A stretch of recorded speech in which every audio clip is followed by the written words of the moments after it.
Cisco Heat All-American Police Car Race, a long-forgotten arcade classic from Jaleco, which released way back in 1990. I vaguely remember this one at the time. There was originally two arcade variants of the game, an upright cabinet and also a version which had us sitting down. Both of these have steering wheels. The game was pretty much designed and coded by the ex-employees of Sega, and so as you can see we get a very visually impressive looking game for its time. Cisco Heat is considered as a spiritual sequel to Jaleco Rally Big Run, and this release also involved the same development team too. If you haven't heard of Cisco Heat before, watch the game footage here and just see how much is actually going on with this game. For a 1990 release, this game was extremely ambitious and perhaps a little before its time too, to the point where up to 4 arcade cabinets could be actually linked together to form a multiplayer game.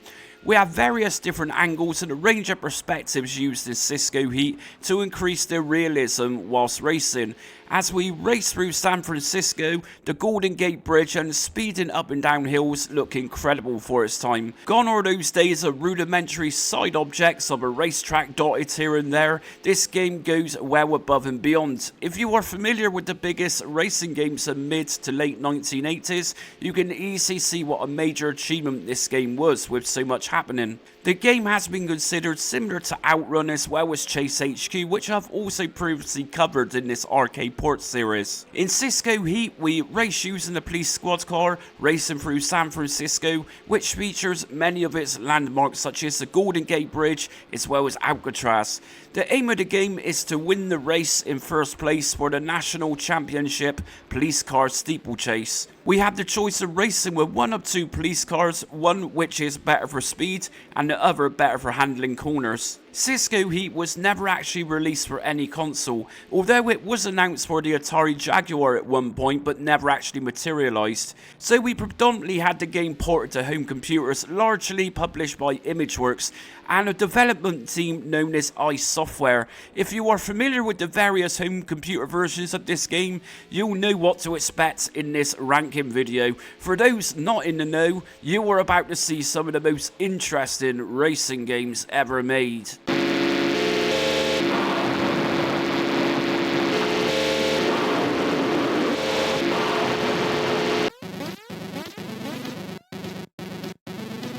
Where do I start with the 1991 Imageworks release of Cisco Heat? I mean, come on, just look at it and I really don't need to say much about it. When I did the arcade ports episodes for Chase HQ for Commodore 64, I was convinced that nothing else could top how bad that port was. Then we have this game. We will start with the music then. It's just the noise which is on a constant loop to the point where it just becomes irritating after a minute of playing it. And as for music, the arcade game doesn't even appear to have in-game music. As for the pace of this version, I don't even think choppy is the word to use for this game. When steering left and right, if that's what you want to call it, we don't have much depth of the police car and it is fairly sluggish to control too. Passing cars look just like boxes. It seems that particular vehicles such as lorries are invisible to us here at times too. We have no extreme corner turns here, the depth of the road and the oncoming hills and downhill effects don't exist here, not really. If you didn't know, you wouldn't realise you was even playing a version of Cisco Heat. Sure, the Commodore 64 was totally underpowered for taking on a home conversion of such a complex racing game, but good lord, many arcade games for 8-bit computers made cutbacks but still remained faithful and even recognisable of the source games they were copying. This game is just absolutely shameful. To think in 1991 we had Turbocharged releasing for the Commodore 64, which is considered one of the best racers for this platform, and just a year prior to this trash, Commodore 64 also had a very good port of Chase HQ too. It's not that the machine wasn't capable of producing something half decent, this was purely down to coders who really couldn't be bothered, as well as a publisher who clearly had money in mind first.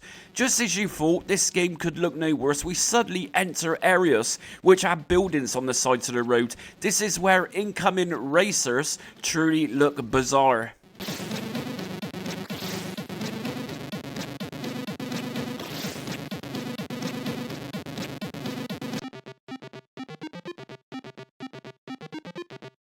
It's at times like this where I really don't know how to rank two particularly bad versions of a game. Although this is a terrible version of Cisco Heat for the ZX Spectrum, at least it looks a little faster when moving, but this comes with a compromise of looking so ugly and having a very big colourful border and fairly small gameplay screen. Once again, we have that godforsaken music repeating over and over again.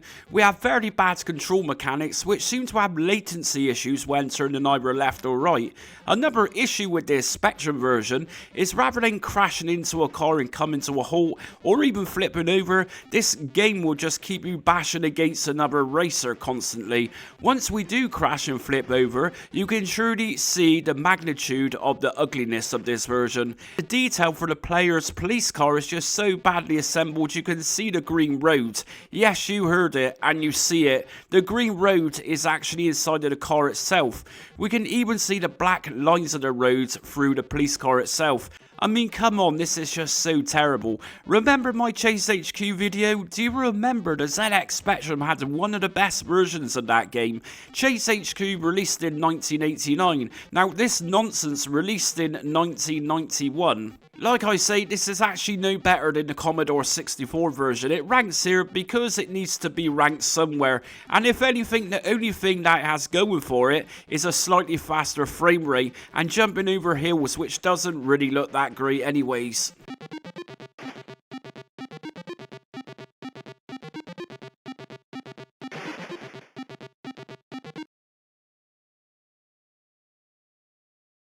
At this point, the music truly started to drive me insane, and so I just disabled it altogether for this Amstrad CPC release.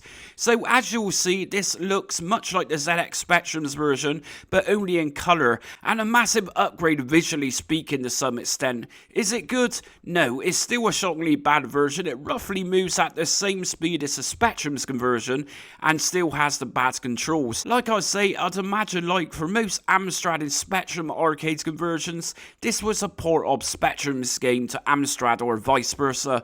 I think it is safe to say here that all 8-bit versions of this game was just diabolical. I am sure the only people who said these were actually any good were little kids who didn't know any better, but even then they likely had their doubts. I just don't get how people with programming knowledge were happy to release these pitiful games. I mean, surely, if you were hoping to progress in the games industry, how could you seriously put on your CV that you were responsible for coding such awful games like this? I mean, it would likely be pointless in even going for an interview, surely.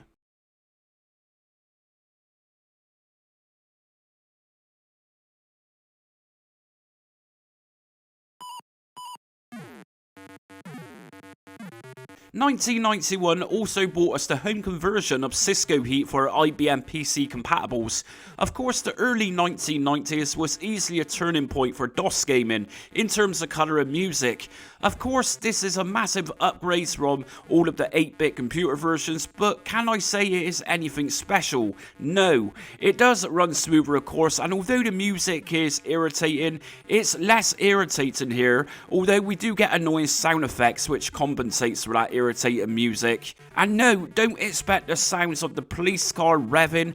Expect sound effects which sounds like something not much better than the Atari 2600 could produce. I found in this version that I would often get stuck outside of the track when turning corners. Normally racing games will automatically place you back into the course so you can get a clean start from where you have gone rogue. But here you go off track and it seems that your only option is to accelerate and steer back into the track, which makes it difficult when we have a lot of side objects hitting us as we were moving back into the race. Of course, the game track itself just looks messy. There isn't a very clear picture of where it is you're going. The track isn't consistent. Control wise, it's okay, but given this version is so terrible, having responsive controls doesn't really matter because it's such a difficult game to play in the first place. There is depth here when we see upcoming hills, but just like most other versions, it doesn't translate very well at all to home computers. I am sure that even one of the most gifted programmers of this era would have found this game exceptionally difficult to port, because there is just so much going on in the original arcade game. I would have thought at this point the border being used in the 8-bit computer versions would be gone here, but no, it's still here, although it does look nicer than other versions, if that's your thing.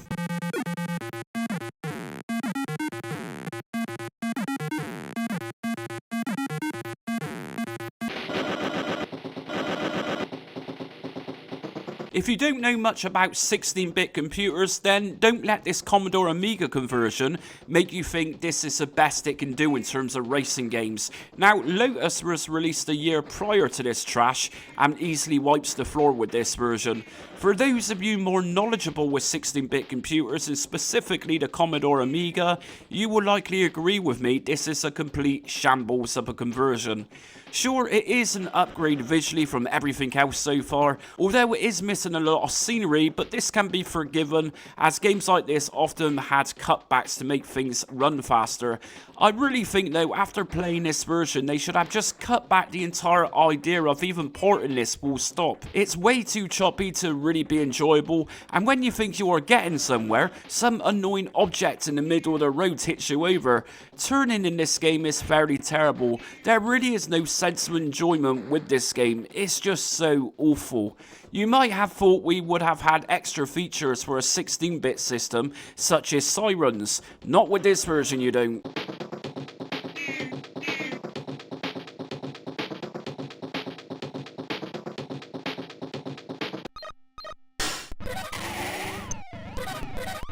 Can you actually believe it? We have actually landed on a version which is half decent. I will stress only half decent, and that is a comparison to everything else in this video. Now, firstly, the music is a major upgrade from everything else too. Even sounds better here than the Amiga's version, I think. It's got a nice beat to it. Sadly, it is let down by braking sounds, which sound like a clown, which has just had his nose squeezed. There is actually police car sirens here too. The game visually for the ST is very similar to the Commodore Amiga's version, and the scroll and pace of the game is also slightly better too. Is it perfect? Well, no, but it is at least playable and partially enjoyable to some extent, if enjoyable is the words for Cisco Heat arcade home conversions. When coming down over hills, the distant track looks very good, and when taking those sharp corners, this can also look good at times. I can't say it's really good to control because it really isn't. Driving past the Golden Gate Bridge and the crowd of people at the start of the game doesn't look too bad, and although it's very cut back, we do get a choice of 2 cars to use here, which the player can choose before the race begins. And that's it for ranking every home conversion of Cisco Heat today. Now let us know if you got fond memories of playing this game. Maybe you actually liked it for the Commodore 64. Maybe there's just a minority of us which thought the Commodore 64 version was a shocking game. I'm not sure, but comment below and let us know your memories of playing this game. Do you actually agree that the Atari ST was slightly better than the Amigas? Now, like I'm saying, by no means was my Atari ST pick for first place any good, because it wasn't. I don't think this game had a good home conversion, full stop. But anyways, until next video comes, thanks for watching.